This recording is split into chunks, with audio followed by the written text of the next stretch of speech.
Starting in the 1860s, the story of a ship in the desert started circulating in newspapers and books, and those stories continue to be repeated today.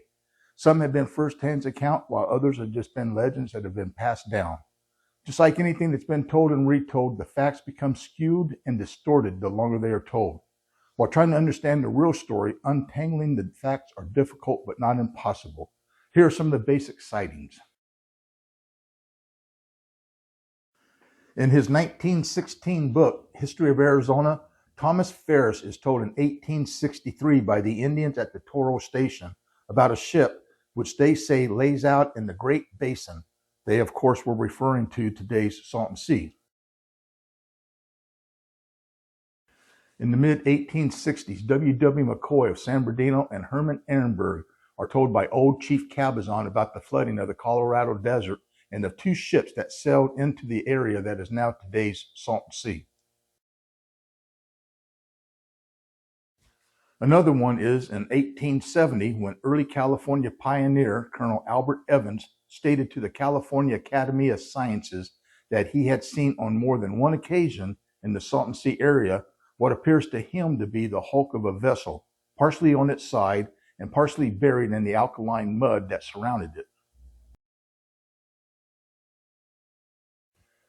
In late 1870 and early 1871, Charley Clusker, along with 3 other men, undertook several expeditions into the desert and discovers the location of the ship. However, he is unable to actually get to it due to the area being muddy and marsh-like. He places it in the southwest area of the Salton Sea. Of course, this sounds familiar as to the description given by Albert Evans some months before.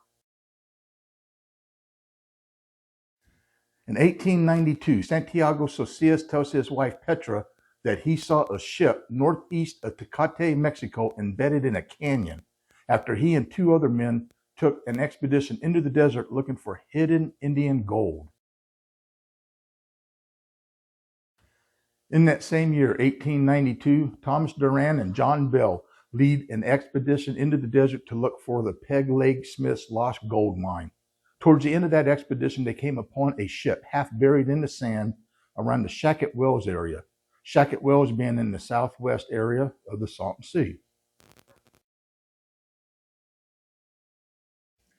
Again in 1892, O.J. Fisk of San Bernardino is told about a ship in the desert by a Cahuilla Indian, which he later retells in 1953, and it is published as the White Bird Story in the San Bernardino Sun Telegraph paper. He places his location as the southwest area of the Salton Sea. In a 1905 interview with the Stanislaus County Weekly, Chief Cabazon, son of old Chief Cabazon, tells the story of the drowning of many Indians and of 2 ships entering into the Coachella Valley after a great flood. The men made repairs to their ship and left.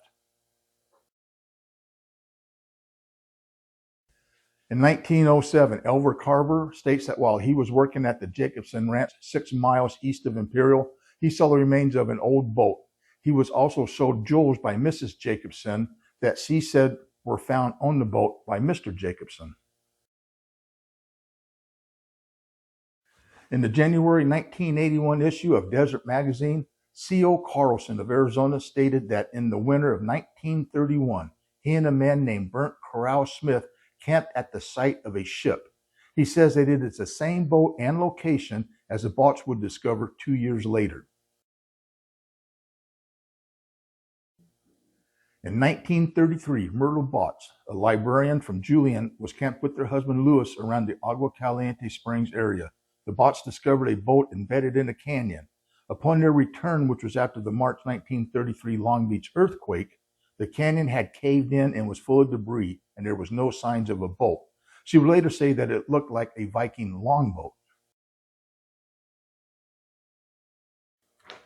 And finally, between 1974 and 1976, Larry Justus and his attorney, Mr. McPherson, petitions the California State Park and Recreation Commission to enter the Carrizo impact area to dig for the lost ship of the desert.